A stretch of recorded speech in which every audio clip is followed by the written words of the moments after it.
Welcome to Podadelphia. My name is Dave Diorio. You can find me on Twitter at @fat_lobster.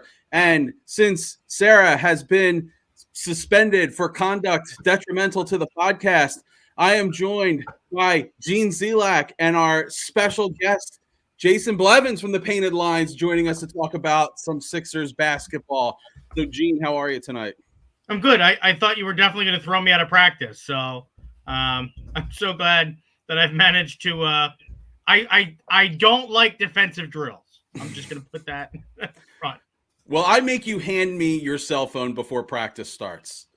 So I know I have your undivided attention. Right.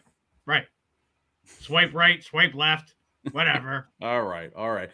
Jay, how are you tonight? I'm great. How are you guys doing? Awesome. Just super excited to get the season started. And I was jazzed all morning waiting for Sixers practice to end. And then we get this like bombshell. Well, I mean, it shouldn't be too surprising that something like this happened, but the bombshell news that we have to lead the show off with today, that Ben Simmons was tossed from practice by Doc Rivers. I don't even know if tossed is the appropriate word, but he will be suspended for one game. What do we know about this incident? Well, let me give credit to my wife, who on Sunday morning, as I was saying that I was considering going to the practice, she said there's no way he'll speak to the media. He'll find an excuse at the last second. And when I told her about what happened today, she said, yeah, not surprised at all. So here's what we know. We know that over the last 2 days, Ben Simmons has participated in a grand total of 4 drills. 4. 3 on Sunday, 1 yesterday.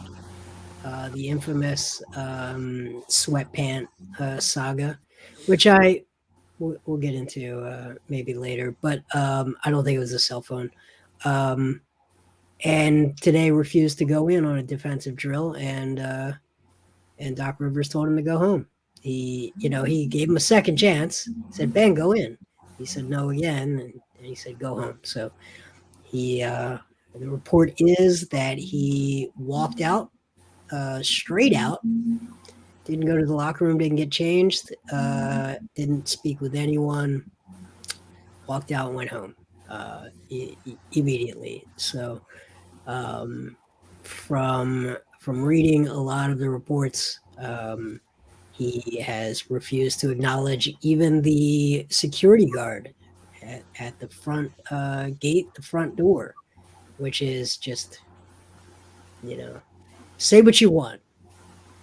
Say what you want about who's to blame. Ignoring the people who keep the lights on and keep you safe. Right. Just the people there doing a 9 to 5, not making, millions of dollars. Not cool. So, as far as everyone knows, he really has not interacted with his coaches or his teammates. Joel said today that he has not really talked to him over the course of the last 3 days. So I think the team is fed up. Coach is fed up. What's the point of having him out there? In fact, it's probably a detriment to the team preparation to have him there in the building. Yeah, I totally agree. I mean, clearly they're simply to not get fined. I think that's basically what it is when you read the body language. And the clips from practice the other day, you're saying you don't think it was a cell phone in his pocket. Here's why. It was. Here's why, because I've looked at We've done video analysis. What model of iPhone has that strip at the top? And you'd have to go back to like an iPhone like 8 or 9 before you find an iPhone that has that little strip in the top. So that's what everyone is looking at to say that's a phone at the top there. There's no way he's not rocking an iPhone 13. There's just no way. Right. So did he bring a 6-year-old phone? No. But I mean, what do you carry in your pocket when you're practicing basketball? Yeah, I don't. People have said it's a practice jersey. People have said a lot of things. For me Yeah. personally, I'm in the middle of an argument right now about do NBA players wear sweatpants to NBA practices? And I'm being told that's totally normal. And I've covered a Oh, lot of practices. Team Android. Maybe it wasn't a. Maybe Team you're looking Android. at the wrong Maybe there's an model. Android. I'm trying to think because I've seen Thanks, Ben Quentin. with his cell phone on FaceTime with Kendall Jenner, and it, it just doesn't look like a phone that he would carry. Let's just Okay. put it that way. Yeah. Oh, yeah. Too. So, I mean, my question is, if he's been in a total of 4 drills, right? And we know the things that Ben likes. We know he likes famous women, Australian stuff. I thought defense. We know things that Ben doesn't like, shooting. So, what drills is Ben doing? What were the 4 things that Ben was like? Cool, I'll do that. If he's not gonna do a defensive drill, which is apparently the thing that Ben likes, what drills is he willing to participate in right now? Are they like foul shots, like something where he literally has to interact with no one? Yeah, there's a lot of individual drills with a skills development coach. Normal warm up stuff that they do before games. You know, you work with one coach. They put you through a few different things to get you loose. He was not a team participant in practice yet at all. There was video clips yesterday with the sweatpants, right? And if you looked at that drill, who was he playing against? Those are all assistant coaches and like strength and conditioning guys. So they were I was gonna say they were all practicing half short, court. whoever they were. That was just team staff. There were very few on that red team that he was guarding, and he was guarding. I would say is a stretch to So, describe what Jason, he was doing. let me ask you this: is this just like was this the next logical chess move in this game that they're playing with each other? It's like, well, I'm not going to report. Well, then you're going to get fined. All right, well then I'll report and I won't do anything. Okay, well if you don't do anything, we're going to suspend you for conduct detrimental to the team. So what is the next logical, like, okay, Simmons, Paul, it's your move. What's your angle? You know, I mean, there's a huge question around like the clutch sports world and how much LeBron James patched over their maybe not being very good at their job as an organization. LeBron James is so smart and so wildly fantastic as a player and as a media entity.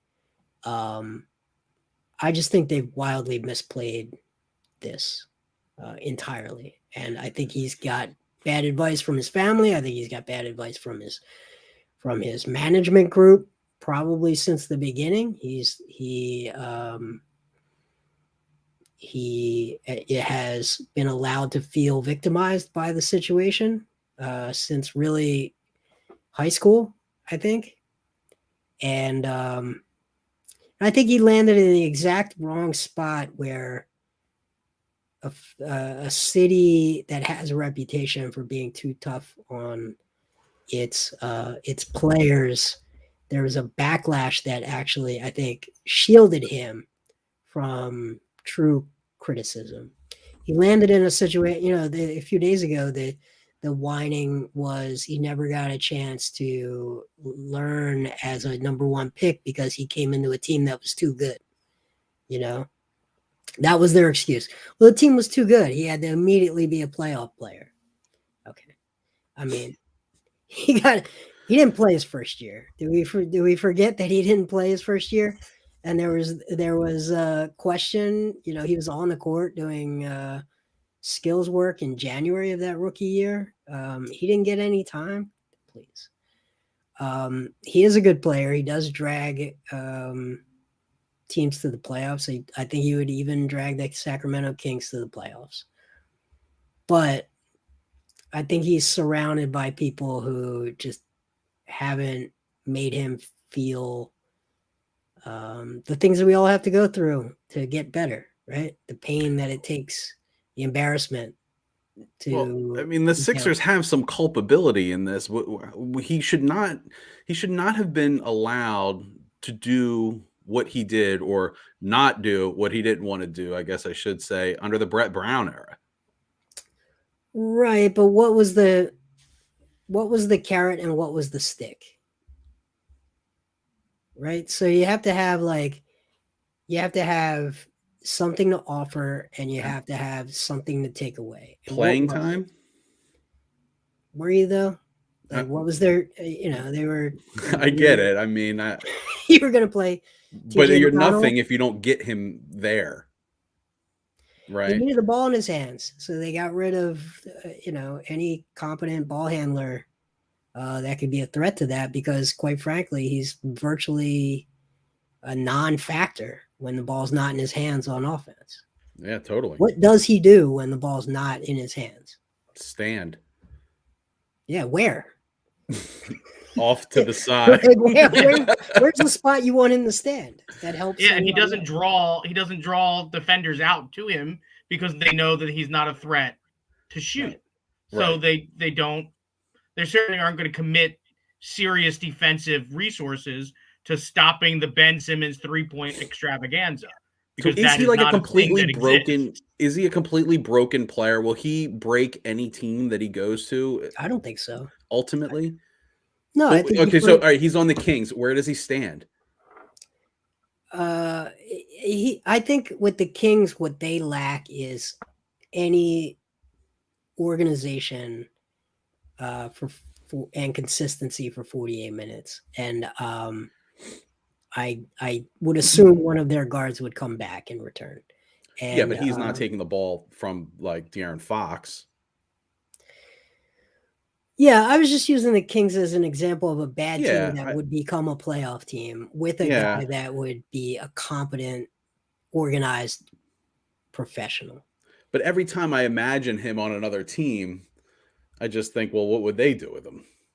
They would get to the first round or the second round and go home. Right. Which is like, I guess, a pipe dream. Like it's like a good goal for a lot of teams, right? A lot of teams. Yeah. A lot of teams. So like when you start thinking about, all right, so I'm hearing from you that you feel like Daryl Morey has the upper hand in this situation. I think they both have a bad hand. It's like you've got a 7-2 and I've got a 6 and a 5, and we're playing Texas Hold'em. Yeah, and we're staring at each other, and we're playing a hand of Texas Hold'em. Gene, what's your favorite starting hand? Jack 2. Jack deuce. I knew it. Maniac. Why? You're a maniac. Why? Don't ever play poker with this guy. He's crazy. Oh. You play Jack 2 like it's aces, man. Nobody sees you coming. Get out of here. What I call the Jack 4 is the fisherman's hand, because the Jack looks like a hook and the 4 looks like a fish. Oh, okay. So if I ever say that, if I ever make a fishing reference, I probably got a Jack 4. Oh, there you go. There you go. Little tell for you. Little gift. There you go. It's usually the flat tire, because that's what a Jack's for. But yeah. All right. Okay. I think they both have bad hands. Yeah. They've got. I think Morey came in at exactly the wrong time. He didn't have enough time to prep the fan base and the organization.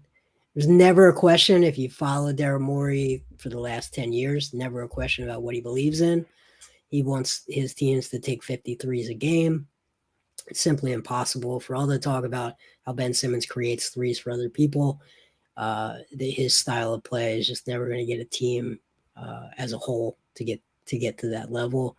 Daryl Morey believes in just extreme spacing on a team, and they inverted a lot of things last year, and they made a lot of things work because Joel Embiid can shoot and can space and can pull a rim protector away from the rim to give Ben a chance to get downhill. But they had a premise walking into last year, and he couldn't get downhill, and he couldn't get to the line, and he couldn't convert when he got to the line. So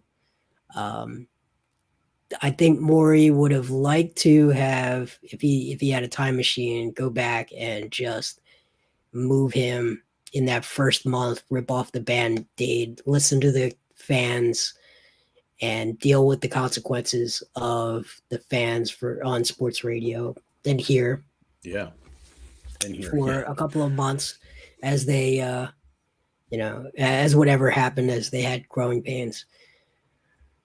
I think he probably would have wished he had done that. But I think at the time they wanted to look like they gave it every opportunity to work with a new head coach and move him in the summer. I think there was no question they were going to move him this past summer. And the way that the season ended, the way that he reacted shortly after has just made it into a complete mess.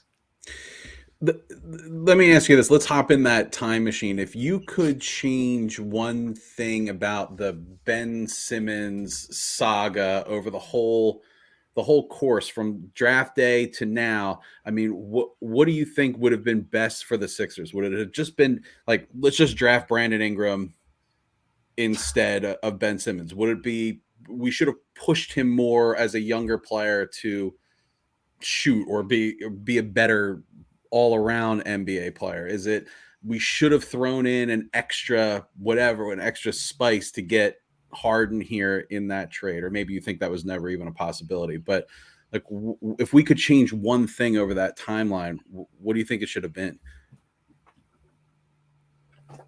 Gosh, it's a really good question. I'll tell you where my brain goes is he's not left-handed. So if you have a time machine, you go we're going way back. You go back to whatever point you could have changed that. That's my honest answer. I think about the Markelle Fultz trade and draft. I think you would have wound up with Markelle Fultz at 3 anyway, probably. But you may have wound up with Lonzo Ball, who might have been a good pairing. You see what Lonzo Ball has done to rework a horrible form on a jump shot, despite making a ton of them in college.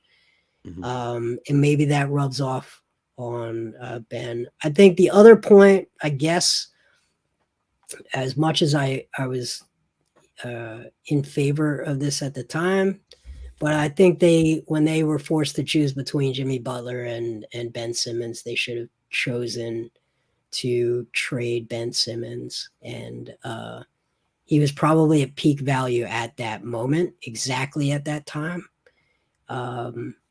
And kept Jimmy Butler, and there were probably a ton of options you could have gotten at that time for Ben Simmons, because they just looked like they were so close to having legitimately maybe been a championship team.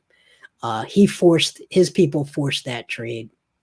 They forced Jimmy Butler. They forced the decision. The year after, they forced the decision between him and Joel, whether it was his team or Joel's team. And the team chose Joel. And that's why Doc Rivers is here instead of Ty Lue, because Ben's people wanted Ty Lue. And but yeah, those would be the two things, right? The Jimmy Butler decision, the choice they had to make, and then just getting him to embrace being at least ambidextrous, but definitely not right-handed. Definitely not left-handed. Did Jimmy Butler and Ben Simmons I've done a ton of research on ambidexterity.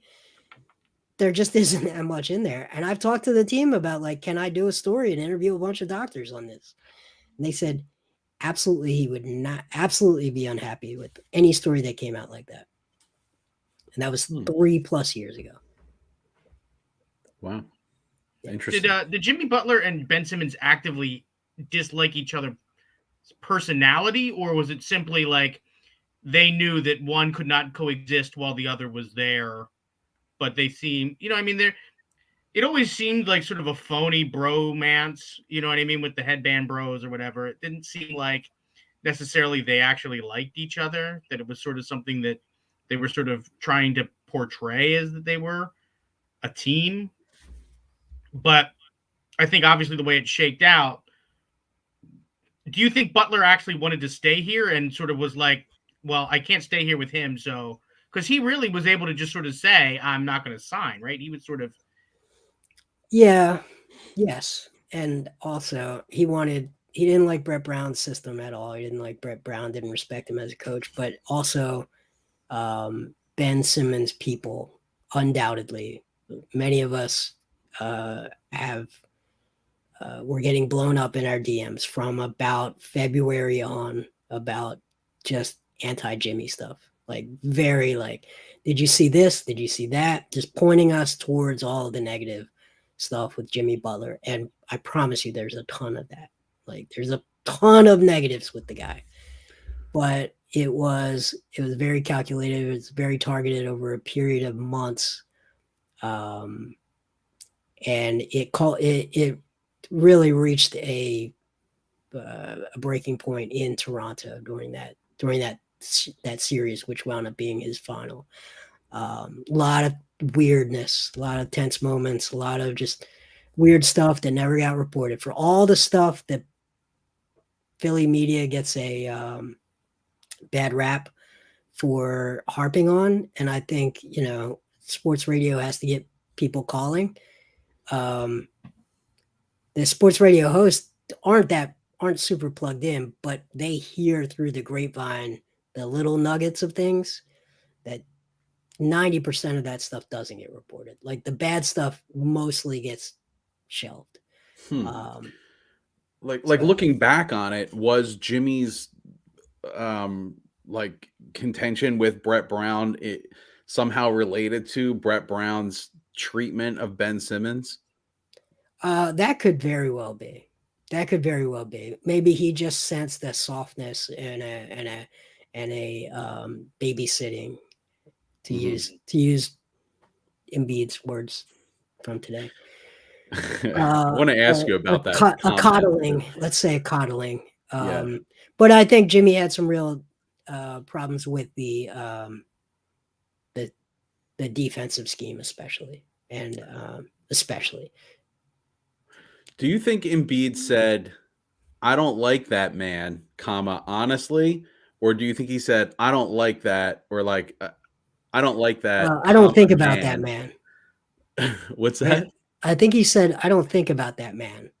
Yeah. So did he say, "I don't think about that, comma, man"? No. Or does he say, "I don't think about that man"? Yes. Okay. So Definitely. It was the straightforward, honest Embiid that we've known to love. That is a phrase that 27-year-olds use quite a bit. Okay. That is how they refer to each other quite a bit. And I have. Well, I don't care about that man. I have become fluent in Joel's cadence and tone, and there's no mistaking. So Joel Embiid said, "I do not care about that man, Ben Simmons." Did he say, I don't think about that man? Or no, the quote is, "I don't care about that man, honestly." Whatever it was, that man was a reference to Ben Simmons. Okay. Whatever the preface was. Fair enough. It was about that man. All right. So what are Daryl Morey's options at this point? Like, what are the Sixers' options? When will the league step in and say, this is crazy? You guys need to figure this out. Like let's look into the crystal ball. What's going to happen next? Well, Adam Silver spoke about it at like 7 p.m. today. Okay. On ESPN. And he's firmly on the side of the team. Let's put it that way. So I think Daryl Morey's best course of action at this point is to wait for a team that was optimistic heading into the season to get off to a rough start, and a general manager feel the pressure for their job and have some stars that are disgruntled elsewhere and starting to create less public but still uncomfortable situations in their cities, and make a swap at that point. But I think it's got to be, there's a lot of players that signed that I think December 15th they can't be traded before. So a lot of players will become trade eligible in December. To me, that's kind of the earliest I could see him. December. I think so. I think the window, I mean, it might be so bad that the league gets everyone together, and as much as we complained about how they stepped in during the process, and brought Jerry Colangelo into this team in the early part of the season, maybe they step into a franchise that just has lagging jersey sales, lagging attendance, and says, you need a star. Hint, hint, nudge, nudge. You should make this deal. We need to spread out our talent. But they'd only be like an arbitrator or some sort of facilitator, mediator. But I don't think they can force anything. I think Morey's philosophy is, I want 3 superstars and a bunch of minimum contracts. So the whole idea of like finding 3 role players around the league, packaging them up for a Ben Simmons, and saying that's fair value, just goes against his philosophy. I think he thinks that there is an ocean between a superstar level talent and their impact on a game and a role player and their impact on the game. And I think he thinks you can have 8 Isaiah Joes if you have, Kevin Durant, Steph Curry, and Klay Thompson. Sure. Let me go back to the Adam Silver point. Do you feel like this is the opportunity for the league to kind of pull back some control from the players who are, it's a very players league. Like, these players dictate, where, if they can stay or if they want to go, and they're kind of calling the shots. Is this an opportunity for, as the commissioner, to try to push some of that balance of power back towards the team? It might be, but they have to be careful. I think they really have to be careful because player movement is good for the league in general. It sells more jerseys, and they have a CBA that they have to negotiate, and they don't want to work stoppage. I just think they have to be really careful. I think the big loser in all of this is going to be Clutch. I think they have just taken a lot of hits between the Nerlens Noel stuff about how they made all these promises that he'd get $100 million contract, and basically he was completely forgotten. They wouldn't return his phone calls. He wound up having to negotiate his own 1-year minimum deal, to this kind of thing. So between the forgetting about the sub superstar tier guys and the wild mishandling of a star / or an all-star, I should say, I think they're in a really precarious spot. I think the players union is in a very weird spot with Kyrie and with Ben Simmons. It's hard to defend them, and it's 96%, I think, today of players are vaccinated. So is the players union going to like pick up the mantle and fight for these 2 players? I don't know, but I don't think he can just steamroll these 2 either. Okay. Well, hey, was the before we get Malcolm too far Brogdon afield deal of this, ever on the table? What else about? I mean, is there anything? I mean, not that the Kyrie situation surprised you, but do you sort of see this as, a lot of people were like, well, Brooklyn is now just like, you might as well just crown the Nets. And it does not seem that, at least last year when the parts were coming together, it was a seeming, let's just crown the Nets. If not this year, certainly next year when everybody's healthy. You know, and the knock on them last year was like you couldn't get all three of the stars on the court together. They're not going to gel in the playoffs. You know, and a lot of those things came true in my mind. So now you bring in Kyrie doing what, to a certain degree, Kyrie does is he draws attention, negative attention. He it's like he is a magnet for how can I make my fans in my city, my teammates, and everyone else sort of be negatively affected by me. You know, is this sort of the sign of, you know, if you're the general manager of the Brooklyn Nets, you're like, I've done it. I've done it. I have built the super team. I have built, you know, this is what everyone is trying to do right now. And it is so fundamentally flawed because of the personalities, and it has nothing to do with basketball and everything to do with the, I don't know if you want to call it ego or just like literally like the cult of personality that you have assembled. Is this really truly the Achilles heel of the NBA super team? Is that the reason why these things are not working or they're not as successful? I mean, if you sort of throw out the couple of examples, the reason why it's not the norm is because you cannot put three egos of that level on the same team and expect it to function as a basketball team. Yeah, I think it's fair. I think there's a reason why you were able to put them together. It's because there are a lot of personalities. And I think it's happening all over society. I just think people are struggling mentally. But wildly successful people that are really hard to be around after a while. And I think Jimmy Butler is one of those people that, you know, can rah-rah a bunch of third stringers and take them to the NBA finals.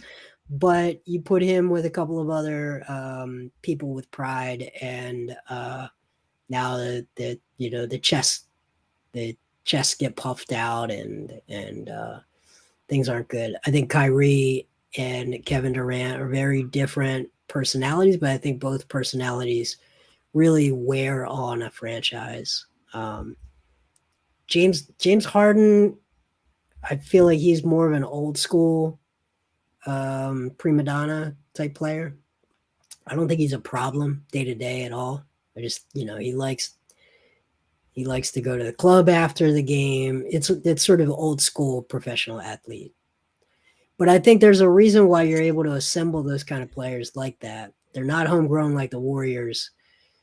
The Warriors also, they were mostly homegrown, and that is just such a city that you can live such a fantastically comfortable life.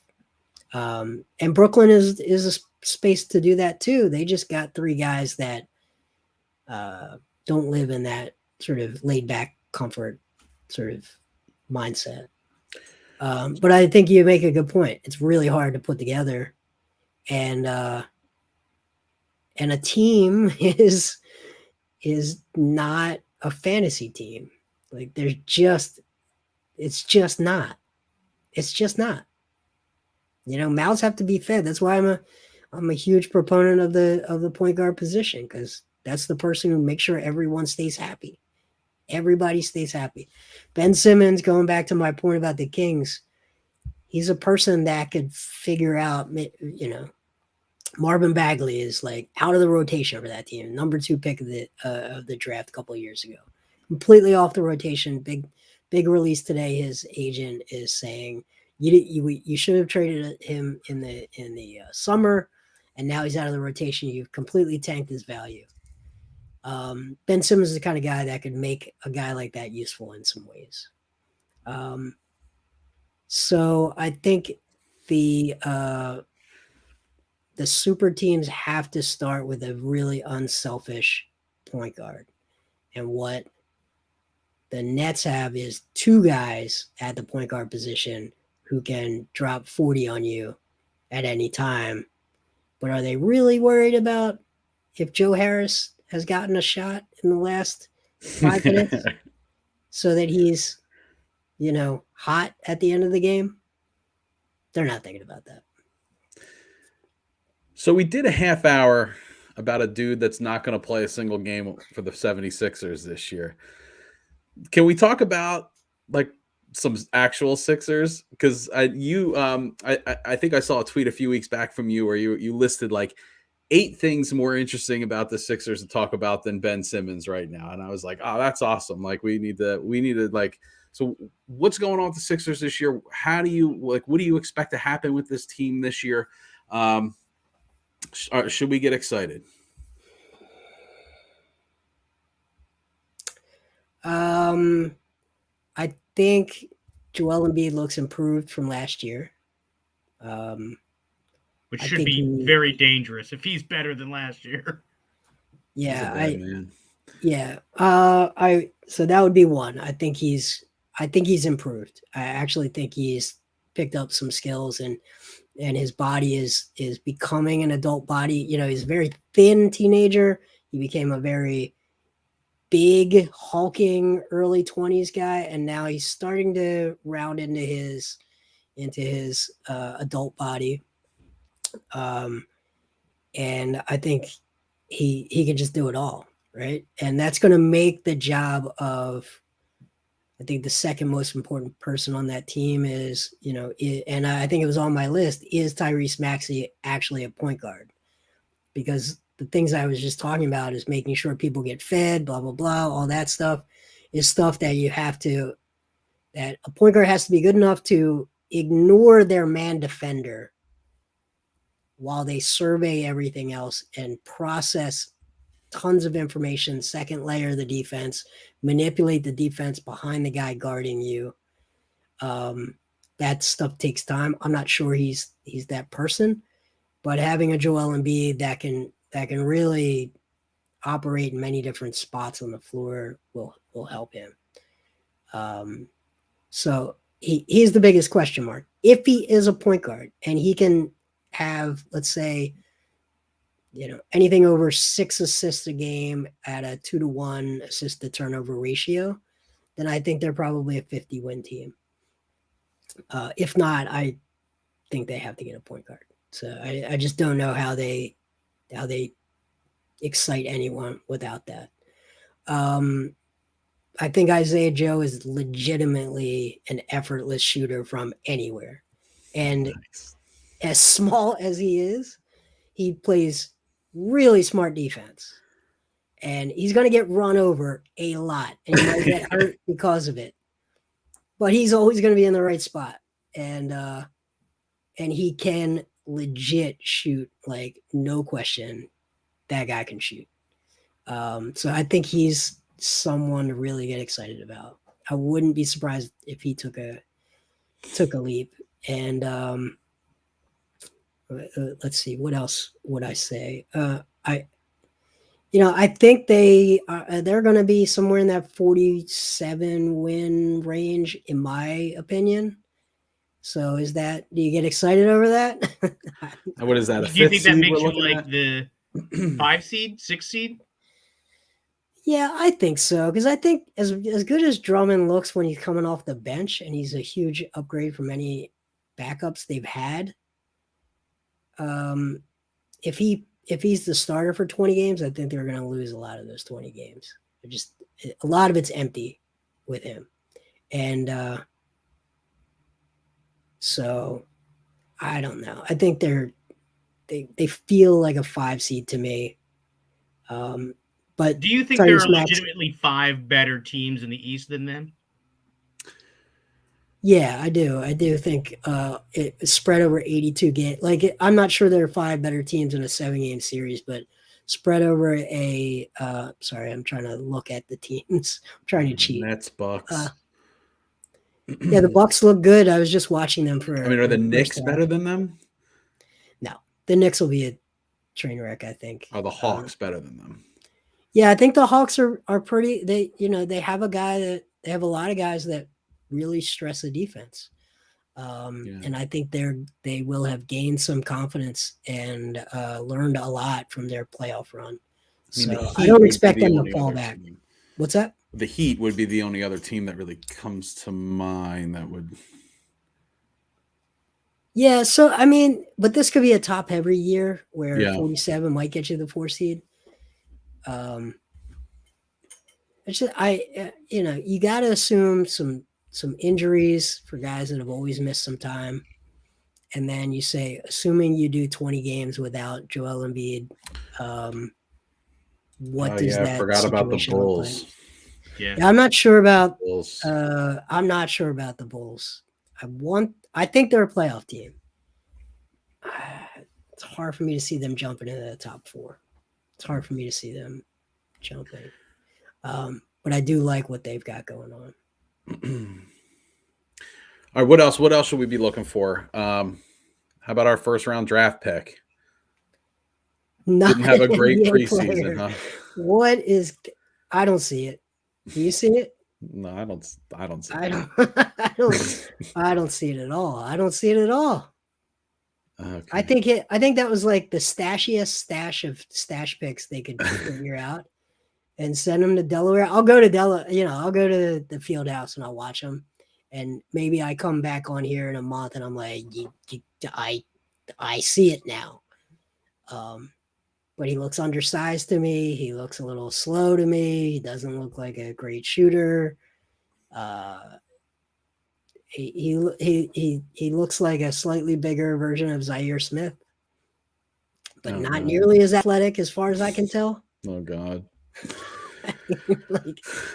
Well, speaking of Delaware, what about our boy B-Ball Paul? Any action? I love every player like him that brings chaos to the floor as a shake it up guy.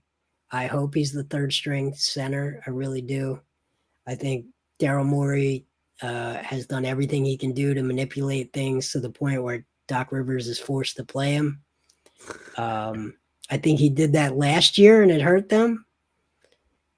Doc didn't play him. And I think at the trade deadline, when he refused to get a third string center, his gamble was, we don't need one. We can either play Ben at the 5 or play Paul Reed. And Doc said, no, thank you. So Dwight Howard wound up having to be the only option. I like him. I like players that just create chaos and then clean up mistakes with great rebounding. I like those guys. I think teams need them. Where does he fit in this rotation? Like, I don't know. Does he get 15 minutes a game? I'm not sure. How many minutes a game do you think he'll get? 7. Yeah. 7, 8. But look, 7 minutes of chaos is great. Like, I'm a big Jakar Sampson guy. Like, get that guy on your team. Just 7 minutes of chaos disrupts the other team. And when things are not going your way, like, you just need somebody to go in there and just shake things up. What do you think Doc Rivers is excited about for this season? I know the things that he's not excited about. Do you think that there's anything that Doc Rivers is like, I am amped and ready to get this going? Just turn all the stuff that he's not excited about and the stuff that you're like, I'm excited to trade Ben. I think they've got I think they have a whole new offensive philosophy. I think he's excited about not having to cater to one player's obvious holes. I'm excited to watch that. Yeah, it might just look normal. There was that one preseason game where I think they had mostly everyone, and it just looked like a normal NBA team, but with Joel Embiid on it. And like the Nets game. Yeah, it was the Nets game. It was like, oh, that's just a normal team. And it would have been a normal night if Ben Simmons didn't just show up at the door unannounced. Hey guys. So I think he's probably most excited about not having to deal with catering to someone with a wild deficiency in their game. He may have been excited last year about the challenge of doing that. But I think that would probably be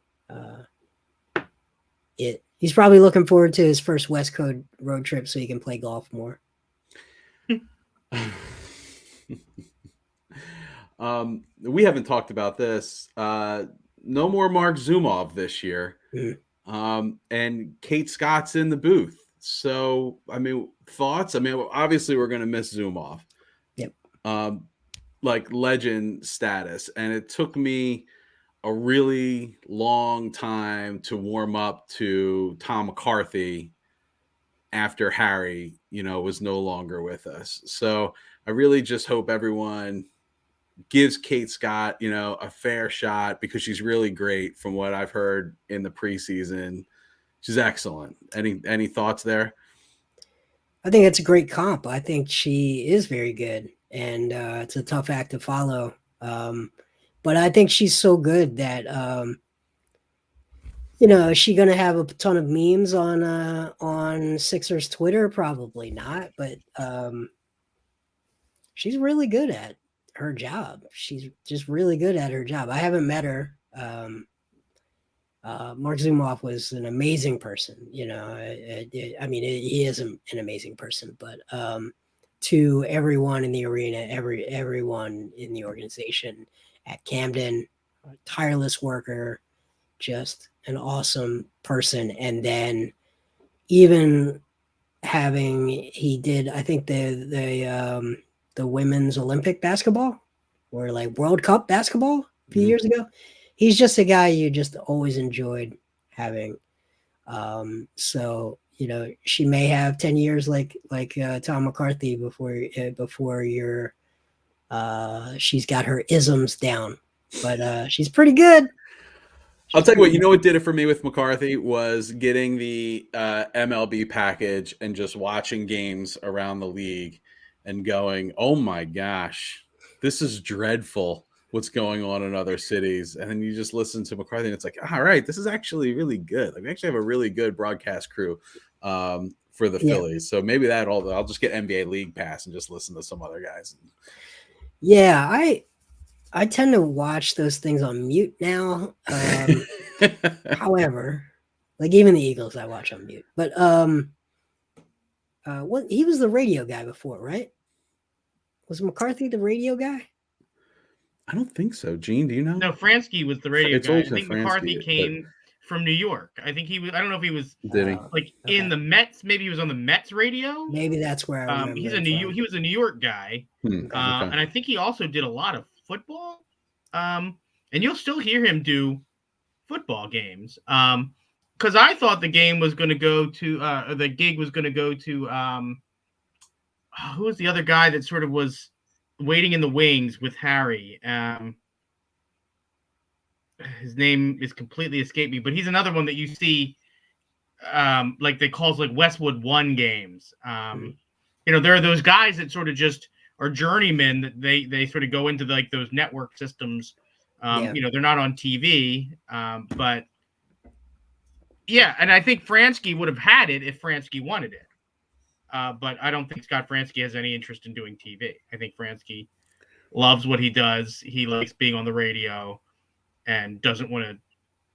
That's just not what he wants to do with his career. He's very happy in his position. So I think that's why you end up with a guy like Tom McCarthy, who, much like Dave, like you were saying, my appreciation from him has come from once I sort of accepted that he was not going to be Harry Callison, that he was going to be sort of a much more everyman sort of thing. And I think that when they finally figured out to add in like a John Kruk or, I mean, it is much must watch TV when you've got Rollins in the booth. I think when Rollins is calling a game with McCarthy, especially if you can get Kruk and Rollins in together or Schmidt and Rollins in together, that's where Phillies broadcasts can be magic. And McCarthy is that sort of straight man in the booth. He's the one that just sort of keeps the train from derailing. And when you've got a guy like Kruk, you got to do a lot. You got to do a lot of lifting to make that happen. So yeah, and I mean we have always been blessed following Philadelphia sports to have some of the truly iconic voices in the business. Even the Flyers had Gene Hart. The Eagles have Merrill Reese, who is he is so unique of a voice. There really isn't even anything comparable in the way that NFL football is called at all. Like, not on TV, not on radio. Like, Merrill Reese is just a distinct, unique style, cadence, drama that he adds just from him being him. Whether you love him or hate him, because I have found recently there have been a lot more people that I've come across that are not Merrill Reese fans, which strikes me as sort of odd to love the Eagles and not love Merrill Reese. I don't know. Phillies had Harry Kalas, obviously a Hall of Famer, all-time great, and the Sixers had Mark Zumoff.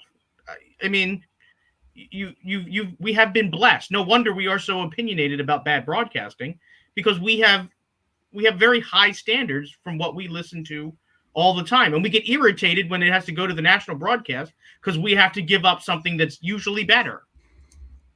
Yeah, absolutely. By the way, I need to take the L on my prediction since we're talking baseball. I predicted the Phillies would be a 500 team, and I'm very sorry. They were 2 games over 500. I don't know how I missed it. I don't know what I miscalculated, but I did all that math in preseason, and I didn't see what everybody else saw. So, my apologies.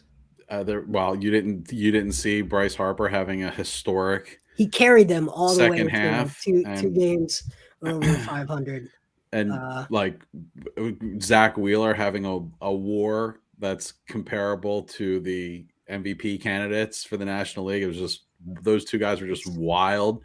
And if they weren't wild, they'd be an under 500 team.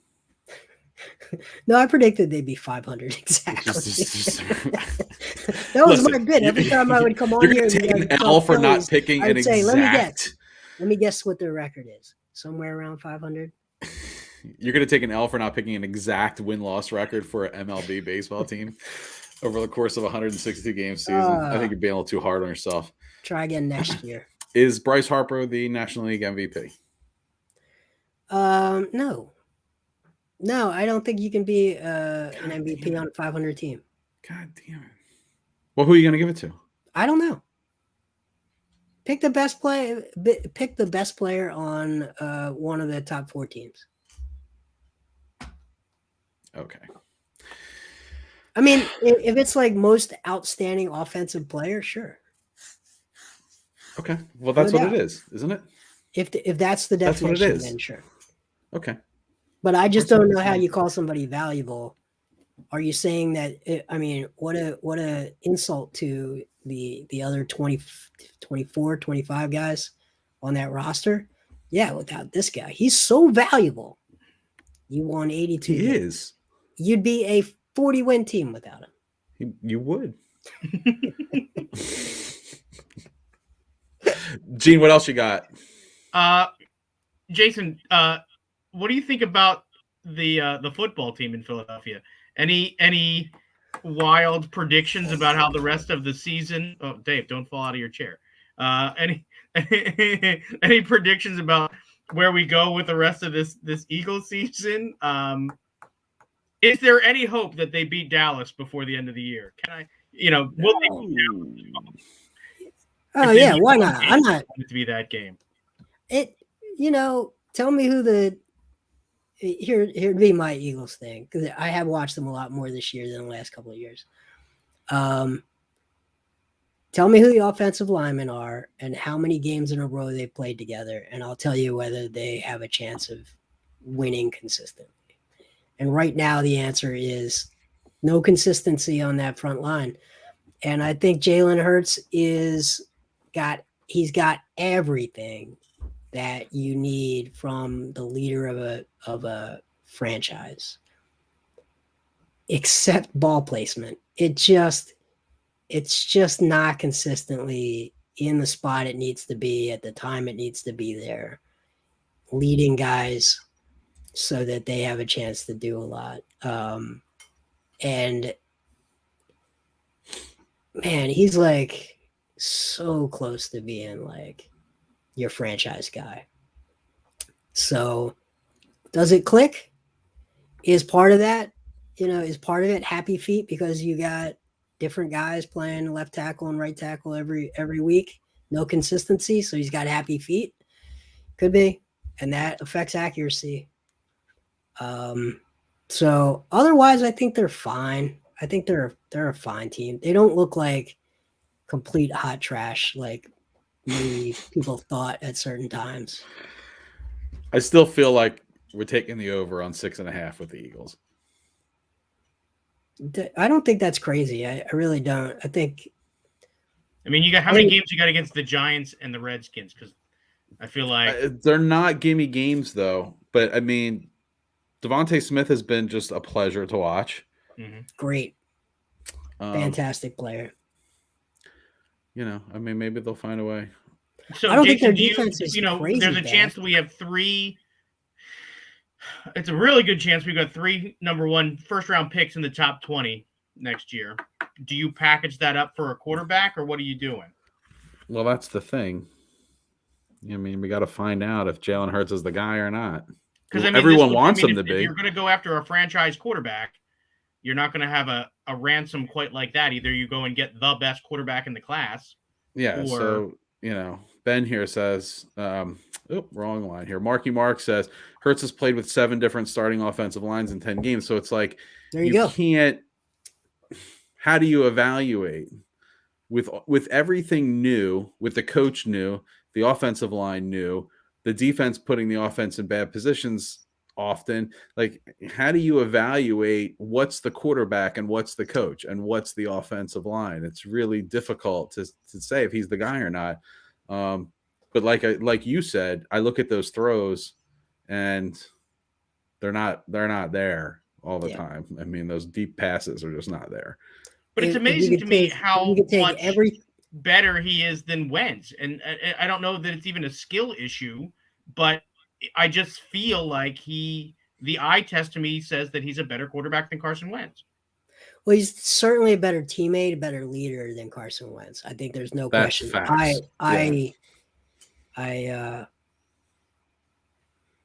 Carson Wentz never felt authentic to me, and you have to be authentic to be a leader, especially at the NFL level. Like, it's the hardest job there is at the quarterback. And he oozes just inauthenticity. And Jalen Hurts doesn't. He oozes leadership. So you got to fix the offensive line. You just do. You just have to. Like, you got 3 top 10 picks or 3 top 20 picks. Make sure you get the absolute like anchor guy that can bring that entire offensive line together, and then you'll see what you really have. Then you can teach him timing and rhythm with his feet and consistently stepping into his throws and getting his mechanics consistent. But I just think those 3 top 10 picks, it just absolutely terrifies me what Howie is going to do with them. Just don't use one on a running back. Don't use one on a linebacker. Yeah, and just pick everyone from the SEC. Like, just don't even look at another conference. It's like, just stay with the SEC. Just pick 3 guys from Alabama. You'll be fine. You can't go too wrong with that, right? Pick their best 3 offensive linemen and let them all continue to play together, just for cohesion. Yeah, look at that. That'd be funny. I was told last year I was killing the team last year, and I got a lot of pushback that no, so many other offensive linemen are hurt. When they all come back, you'll see. And I'm not. I just think they have to create cohesion somehow with that team, whether it's in the training room, making sure these guys aren't getting hurt, or coaching, or they seem to be talented guys on an individual level. You're not hearing this guy just flat out can't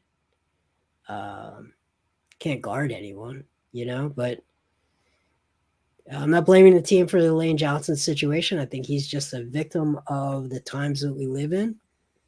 And I think he'll come back better for it.